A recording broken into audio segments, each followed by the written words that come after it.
Bienvenidos a este miércoles 6 de mayo de 2020, en el día que tenemos para el estudio de la palabra de Dios.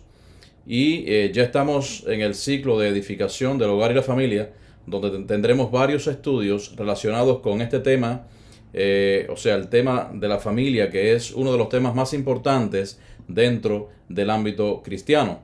Y por eso vamos a dedicarle mucho tiempo, vamos a dedicarle estos próximos 2 meses, porque el tema de la familia es un tema bastante vasto, bastante amplio, porque cuando hay una familia sana, hay una iglesia sana también, y nosotros somos los responsables máximos de tener una iglesia donde se cumplan todas las responsabilidades que como cristianos nosotros estamos llamados a hacer. Por eso les saludamos y deseamos que junto a su familia usted pueda estar también en comunión con el Señor a través de la palabra. Y vamos a comenzar y vamos a cantar un himno que es el himno número 44 en nuestros himnarios, que es Con Cánticos Señor. Y luego tendremos la lectura bíblica. Vamos a cantar el himno número 44, Con Cánticos Señor.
Amén. Damos gracias a Dios por este cántico que nos lleva también a comprender que la alabanza solo pertenece a nuestro Dios.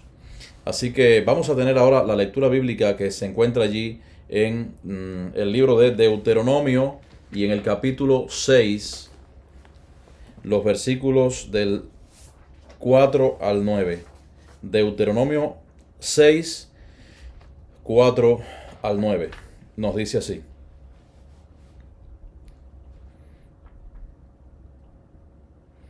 Deuteronomio 6, 4 al 9. Oye, Israel, el Señor nuestro Dios, el Señor uno es, y amarás al Señor tu Dios de todo tu corazón y de toda tu alma y con todas tus fuerzas. Y estas palabras que yo te mando hoy estarán sobre tu corazón, y las repetirás a tus hijos, y hablarás de ellas estando en tu casa y andando por el camino, y al acostarte, y cuando te levantes, y las atarás como una señal en tu mano, y estarán como frontales entre tus ojos, y las escribirás en los postes de tu casa y en tus puertas. Vamos a orar. Señor, te damos gracias por tu palabra leída. Gracias porque ella es viva y eficaz, y ella trae a nuestros corazones la mejor forma de nosotros compartir tu palabra, Señor, y es precisamente con nuestros familiares, con nuestros hijos y los demás. Te pedimos, Señor, que tú nos puedas ayudar en esta tarde a poder dar un estudio correspondiente, Señor, al día de hoy, donde los hermanos que van a estar escuchándolos se sientan comprometidos contigo, se sientan identificados con tu palabra, y que juntos y unánimes podamos, oh Dios, comprender las maravillas que tú tienes para cada uno de nosotros. Permite que nuestras mentes, a través de tu Espíritu Santo, puedan comprender lo grandioso, lo extenso de tu nombre, Señor, en toda la tierra. Gracias por tus maravillas y por lo que has hecho en nuestras vidas. En el nombre de Jesucristo te lo pedimos. Amén. Bien, queridos hermanos, en esta tarde hablaremos en primer lugar del valor de la familia unida y luego también del propósito que tiene Dios para la familia. Y mencionaremos también algunos versículos que se relacionan con esto. En primer lugar, esto será de gran ayuda a la familia para enfrentar problemas, para enfrentar situaciones difíciles y situaciones incómodas también que muchas veces vienen y están presentes dentro de la familia. En la Biblia hay muchos versículos donde Dios inspira a la familia a estar junta, a estar unida y a estar en armonía. O sea, describe también en muchos lugares cómo eran las familias de Israel en aquellos tiempos. Así nos menciona las Sagradas Escrituras. Pero también nos habla de las familias que fueron destruidas por las situaciones adversas que ocurrieron. Y las familias también que fueron construidas en amor. O sea, la Biblia nos habla mucho acerca de la familia. Y uno de los principales temas precisamente en las familias son las crisis y los problemas familiares que existen en ella. Y comenzando, por ejemplo, hablando de María, hablando de José y María, pues ellos fueron una pareja en aquel momento que nosotros empezamos a conocer de sus vidas, una pareja de desposados, o diríamos de novios, aunque el tema de desposarse era un tema un poco más comprometido que lo que nosotros conocemos hoy día. En aquellos tiempos, estar desposados era considerado un matrimonio aunque todavía no hubiese una unión física, pero ya estaban considerados como si fuese un matrimonio, los cuales en aquel momento estaban destinados a casarse precisamente.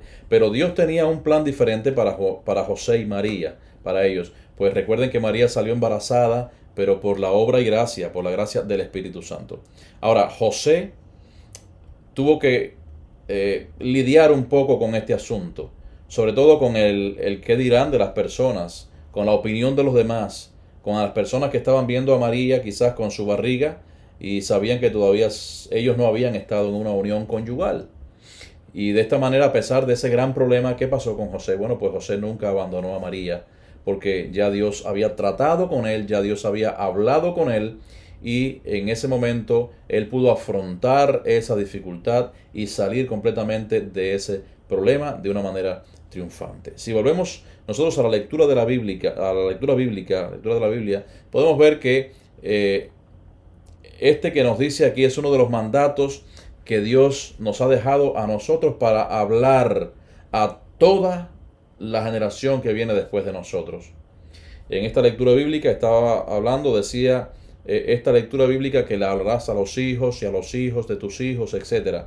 Quiere decir que en todo momento nosotros tenemos que instruir, tenemos que enseñar a los hijos en el amor de Dios. Tenemos que sacar tiempo para poder estar con ellos y hablarles de Dios. Hay una lectura allí en Deuteronomio también 6, 17 al 21 que nos dice: guardad cuidadosamente los mandamientos del Señor vuestro Dios y sus testimonios y sus estatutos que te ha mandado, y haz lo recto y bueno delante de los ojos del Señor, para que te vaya bien, y entres y poseas la buena tierra que el Señor juró a tus padres, para que Él arroje a tus enemigos de delante de ti. Como el Señor ha dicho, mañana, cuando te preguntare tu hijo diciendo: ¿qué significan los testimonios y estatutos y decretos que el Señor nuestro Dios os mandó? Entonces dirás a tu hijo: nosotros éramos siervos de Faraón en Egipto, y el Señor nos sacó de Egipto con mano poderosa. Hermanos, nuestro testimonio como padres es muy importante, porque hay que cuidarlo como un tesoro, porque esto va a ser de gran ayuda para cada uno de nuestros hijos, y para los que vienen después, y para los nietos, y para todas las personas que estén quizás bajo su enseñanza. Si no es así, ¿qué pasará con las futuras generaciones? Las futuras generaciones entonces no conocerán a Dios. Las futuras generaciones no honrarán a Dios como Él nos dice en su palabra. Y vemos también que algo así parecido pasó allí con Num.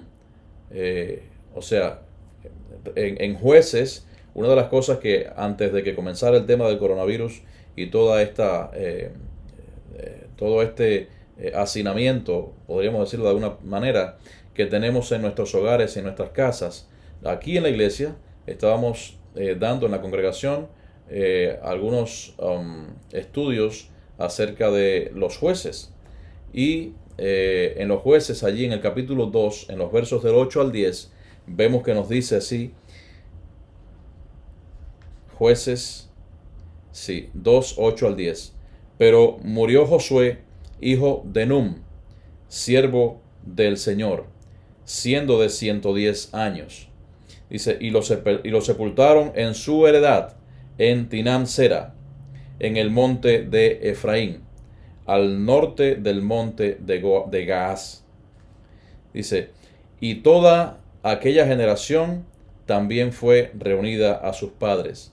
Y se levantó después de ellos otra generación que no conocía al Señor.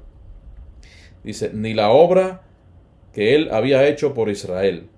Después de los hijos de Israel, o sea, después los hijos de Israel hicieron lo malo ante los ojos del Señor y sirvieron a los Baales. Y aquí vemos las consecuencias, queridos hermanos, de no haber instruido a sus hijos en el temor del Señor. Vemos que toda esa generación había conocido a Dios, pero pasaron por alto este punto que es sumamente importante, la enseñanza, ¿verdad?, a los demás, hablarles a sus hijos acerca de Dios, para que de esa manera no se perdiera lo que Dios había querido hacer con ellos, que era el legado, y los hijos no cayeran entonces en la perdición y en el olvido de su Dios. Sin embargo, vemos otro ejemplo. Por ejemplo, en Génesis 4, 25 y 26 nos dice, y conoció de nuevo Adán a su mujer, la cual dio a luz un hijo y lo llamó por nombre Set, porque Dios dijo, ella, me ha sustituido otro hijo en lugar de Abel, a quien mató Caín. Y a Set también le nació un hijo y llamó su nombre Enos. Entonces los hombres comenzaron a invocar el nombre del Señor. Fíjense, hermanos, dos cosas interesantes. O sea, dos conceptos totalmente diferentes y interesantes por demás. En primer lugar dice que los hombres comenzaron a invocar, ¿verdad? ¿Cuántas personas habían en aquel tiempo, en ese momento que se estaba escribiendo esto? ¿Cuántas personas? La Biblia nos dice que eran pocas personas. Adán, Eva, Caín, Set, Enos que era su nieto. También me imagino que tendrían muchos más. En aproximadamente unos, de acuerdo a las estadísticas por años que se van sacando, de acuerdo a lo que dice la Biblia, en unos aproximadamente 235 años, posiblemente hubiesen unas 1000, 2000 personas, más o menos por ahí. Y ellos dicen que no invocaban el nombre de Dios, quien les amó desde el principio y nunca dejó de amarles. Pero en ese entonces ya la tierra no era, como sabemos nosotros, el paraíso que Dios había creado, porque ahora se había convertido en un lugar desagradable para vivir. Había que trabajar, había que ganarse también ya el dinero o la vida con el sudor de la frente, ¿verdad? Y en ese momento la adoración a Dios también era algo que era nulo completamente. Pero, dice aquí la palabra de Dios, comenzaron a invocar el nombre del Señor. Empezaron a creer, o sea, algunos empezaron a creer. ¿Qué es invocar? Comenzaron a invocar. ¿Qué significa invocar? Bueno, pues invocar es llamar a alguien. Y llamar a alguien en especial, en este caso, con un poder sobrenatural o un poder quizás mayor que el que tú tienes para pedir auxilio y protección, para pedir también, sobre todo, dirección en las cosas. Es llamar, es clamar, y muchas veces podríamos decirlo que hasta con desesperación a alguna persona. Los niños mismos, cuando están enfermos o cuando tienen hambre o se accidentan, gritan por su mamá, ¿verdad? Y los que no saben todavía decir mamá, pues seguramente que lloran cuando necesita que los bañen o cuando no, quizás tengan hambre y todas estas cosas. Y de esa misma manera, invocar el nombre de Dios, al invocar nosotros el nombre de Dios, estamos diciendo con nuestras fuerzas que nosotros tenemos hambre y sed de Dios, tenemos necesidad de Dios y que no podemos seguir adelante con nuestra vida y con nuestros proyectos futuros si Él nos falta. Ahora, hay una pregunta también. ¿Quiénes son los que invocan el nombre del Señor? Bueno, pues allí en Romanos 14, Romanos 10:14, nos dice, ¿cómo pues invocarán a aquel en el cual no han creído? ¿Y cómo creerán en aquel de quien no han oído? O sea, ¿cómo van a invocar? Entonces, ¿quiénes son los que invocan el nombre de Dios? Los que invocan el nombre de Dios son los cristianos. Muchas veces en la calle usted se encuentra personas que por cualquier fenómeno natural podrían quizás invocar el nombre de Dios. Y empieza a temblar la tierra y todo el mundo empieza a decir, Señor, ten misericordia de nosotros. Sin embargo, son personas que nunca en la vida ni siquiera habían mencionado el nombre de Dios prácticamente para nada bueno. Pero Dios no escucha a los impíos. La única oración que Dios escucha de las personas que no han aceptado, que no le han aceptado a Él por fe, es la oración de arrepentimiento. Pero una oración invocando a Dios, si ellos no conocen a Dios, ¿de qué manera lo van a invocar, verdad? Por eso Romanos nos dice muy claramente, ¿cómo pues invocarán a aquel en el cual no han creído? ¿Y cómo creerán en aquel a quien ni siquiera han oído? No abren una Biblia ni siquiera para leer la palabra de Dios, porque recuerden que la fe por dónde viene, como dice en Romanos 10:17. Así que la fe es por el oír, y el oír, ¿por qué? Por la palabra de Dios. Se invoca a Dios, queridos hermanos, cuando se cree y se acepta que Dios es un Dios de verdad. Entonces el hombre se esfuerza por ello, para comunicarse, para identificarse con Dios. Y volviendo a Génesis, ahí en Génesis 4:25 y 26, dice que Adán y Eva tuvieron a otro hijo, a un tercer hijo, en este caso que fue a Set. Ese fue el hijo que Dios le dio para poder sustituir a Abel. Recuerden que Abel era el hijo que habían tenido ellos y que Caín había matado, ¿verdad? Ahora, él nos recuerda que existe, en el caso de Abel, una sola manera de adorar a Dios. Y esta es dándole lo mejor a Él, dándole también lo mejor de nuestro tiempo y de nuestras vidas. Nosotros podemos adorar a Dios de una manera verdadera. Y vemos que Set, el tercer hijo de Adán y Eva, comenzó a hacer lo mismo. ¿Y cuál es la enseñanza? Bueno, pues la enseñanza es que él preparó también y que dio a su hijo Enos las mismas enseñanzas. O sea, de este tercer hijo de Adán y Eva, vemos que nacieron también grandes hombres de Dios. Vemos allí que después de Enos, en la genealogía, aparece Enoc, aparece Matusalén, aparece Noé también, y la nación de Israel en sentido general, y el mismo Señor Jesucristo viene también de esta línea, que es el Mesías esperado en aquel momento, que ya nosotros vimos su obra y sus portentos en el Nuevo Testamento, aunque haya muchos todavía por ahí, quizás muchos judíos todavía ortodoxos y personas que no aceptan que Jesús ha venido como el Mesías, pero en algún momento Dios ya lo revelará de una manera tremenda para que todos puedan creer, y está profetizado también de esta manera. Pues hermanos, Set, vemos aquí que no siguió la multitud, buscó a Dios, y es lo que enseñó también a su hijo Enos. El legado que dejó a su hijo Enos fue este, y Enos vemos que vio algo diferente en su padre. O sea, el padre no seguía a la multitud de esa, de esa cantidad de personas que estaban totalmente engañadas. ¿Verdad? No se guiaba por la mayoría. Muchísimas veces nosotros nos guiamos por la mayoría, y eso es un fenómeno quizás, no sé si puede ser un fenómeno social o un fenómeno psicológico. Hace un tiempo estaba viendo yo un video donde estaba la maestra o la profesora con los alumnos allí en su escuela, en su aula, y faltaba un alumno, no había llegado y estaba por llegar. Y la maestra le entregó varias carpetas, o ella tenía una carpeta de color verde en la mano. Y les dijo a sus alumnos, cuando entre el que falta, yo voy a preguntar de qué color es esta carpeta individualmente a cada uno. Y cada uno me va a responder que es roja.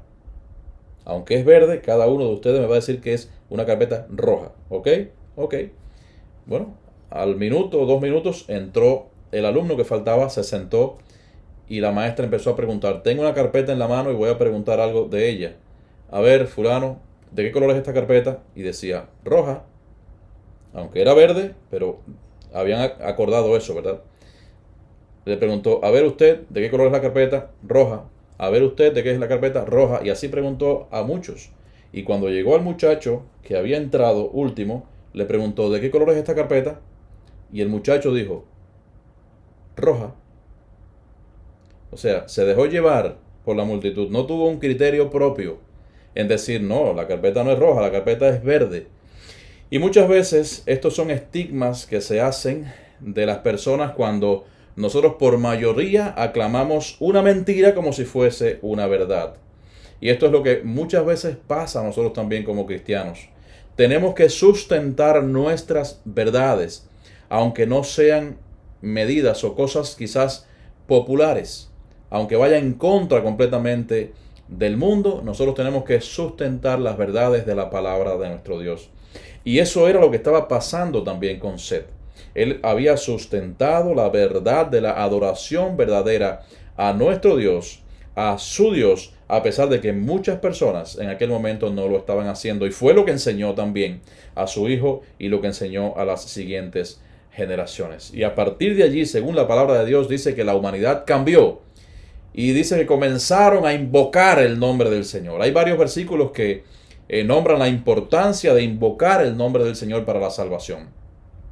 Uno es en Joel 2:32, otro es en Hechos 2:21 y el otro está en Romanos 10:13. ¿Qué tienen de común estos versículos? Que dicen exactamente lo mismo. Y todo aquel que invocare el nombre del Señor será salvo. Esto nos dice estos 3 versículos independientemente de la distancia de cada uno de ellos. Joel 2:32, Hechos 2:21 y Romanos 10:13. 3 autores diferentes. En este caso Joel, en este caso de los Hechos Lucas y en el caso de Romanos el apóstol Pablo. Hermanos, no es suficiente con oír. No es suficiente oír y creer. Es necesario oír, creer, pero también invocar el nombre del Señor. Porque recuerden que no hay salvación en nadie más sino en Jesucristo, según nos dice Hechos 4:12. Y en ningún otro hay salvación, porque no hay otro nombre bajo el cielo dado a los hombres en el que podamos ser salvos. Que Dios les bendiga en esta tarde, y teniendo a Jesús, a Jesucristo como nuestro Salvador personal, recuerden que nosotros tenemos que apartarnos de lo que aparentemente es normal para este mundo, pero para nosotros no lo es. Recuerden que Dios creó al hombre y dijo que había sido bueno crear al hombre, pero el hombre se apartó de los caminos de Dios. Pero en Cristo nosotros somos hechos hijos de Dios. Recuerden también lo que dice en Juan 1:11 y 12. A lo suyo vino. ¿Qué fue lo suyo? El compromiso, el ministerio que tenía con nosotros. A lo suyo vino a cumplir completamente con ese ministerio. Dice, y los suyos no le recibieron, pero a los que le recibieron y a los que creen en su nombre, les dio potestad, les dio el poder, la determinación de ser hechos hijos de Dios. Por eso, queridos hermanos, debemos velar por nuestra familia en sentido general, para que no solamente nosotros, que ya hemos garantizado nuestra salvación, y nos quedemos ahí tranquilamente sin hacer nada porque estamos ya libres. No, nuestra familia también debe serlo. Y tenemos que llevarles ese legado que Dios ha dejado en nosotros, porque ese legado es el de mayor trascendencia y el de mayor relevancia que nosotros podemos dejar a los nuestros. El legado que nos dejó nuestro Señor Jesucristo, diciendo, apartados de mí o alejados de mí, nada podréis hacer. Pero podremos hacer grandes cosas si estamos en comunión con Él. Recordemos lo que nos dice Filipenses 4:13, todo lo puedo en Cristo que me fortalece. Todo, no algunas cosas, todo lo podemos en Cristo que nos fortalece. Que el Señor te bendiga en esta tarde y que podamos concentrarnos realmente en saber que el legado que Dios nos dejó a nosotros para nuestra familia es el mayor legado que nosotros podemos tener en estos tiempos. Así que enseñemos a nuestra familia, a nuestros hijos, a nuestros nietos, a todas las personas que estén al lado de nuestra enseñanza, que Dios es lo más grande que nosotros tenemos, porque de Él depende, de Jesucristo, nuestra salvación. Vamos a cantar el himno 422, que es Para andar con Jesús. No hay senda mejor.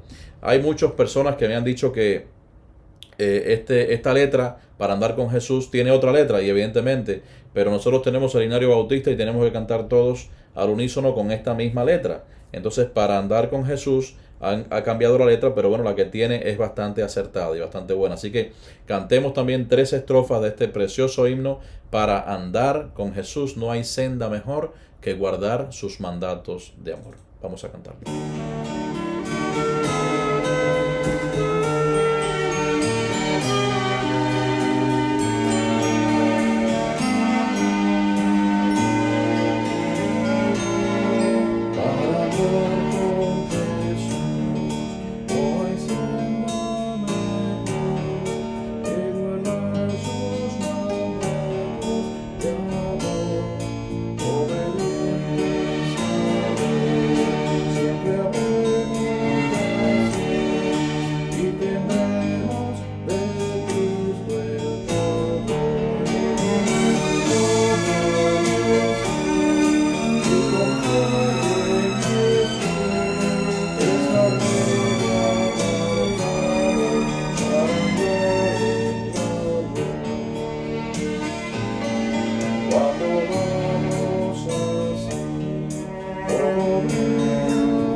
Señor y Dios, adoramos tu nombre. Gracias porque tú nos has trazado esta senda de amor, y para andar en la luz nosotros tenemos que andar en ella. Gracias, Señor, por este tiempo en que nos has permitido hablar, Señor, de tu palabra, estar juntos, unánimes, y te pedimos, oh Dios, que cada día nosotros podamos aprender más el legado que tú nos has dejado a nosotros, de poder entregar, Señor, a nuestros familiares, a nuestros hijos, a los que nos rodean, Señor, tu palabra de una manera perfecta, porque ella es la verdad, y sabemos que Jesucristo es el camino, la verdad y la vida. Y esa verdad está impresa allí en las Sagradas Escrituras que tú nos has dejado a nosotros, oh Dios. Te pedimos que nos bendigas en esta tarde, y te pedimos que tu amor, tu misericordia y tu gracia esté también con todos los hermanos que están escuchando en este momento. Gracias por tu perdón, gracias por tu paz. Gracias, Padre Santo, por todo lo que haces por nuestras vidas, aún sin nosotros merecerlo. En el nombre de Jesús oramos. Amén. Que el Señor te bendiga, querido hermano, hermana, amigo, amiga que está presente y que nos está viendo en este momento. y le pedimos a Dios una bendición especial para su vida y deseamos que tenga una buena tarde. Nos veremos próximamente en el viernes, donde tendremos y llevaremos también el culto de oración a cada uno de sus hogares. Que Dios les bendiga.